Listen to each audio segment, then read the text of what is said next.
The Democratic Republic of Congo, the DRC, against Cote d'Ivoire, who are nicknamed the Elephants. At the Alassane Ouattara Stadium in Abidjan for a place in the final at the 2023 Africa Cup of Nations. The DRC have been solid rather than spectacular during their surge to the semi-finals for the first time since 2015.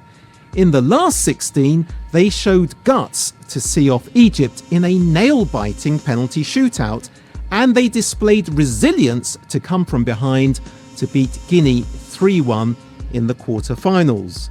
The DRC head coach Sébastien Desabre has fashioned a strong, tactically disciplined side which will fancy its chances of becoming the first team from the DRC to reach the final at the Cup of Nations since 1974.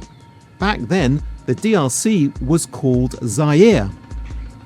Cote d'Ivoire beat the DRC in the semis in 2015 on their way to a second Cup of Nations title.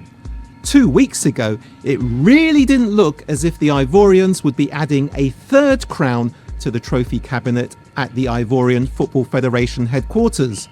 But after Morocco beat Zambia, Cote d'Ivoire qualified for the last 16 as one of the 4 best third-place teams, and they've been soldiering on ever since, due in part to their opponents refusing to kill them off.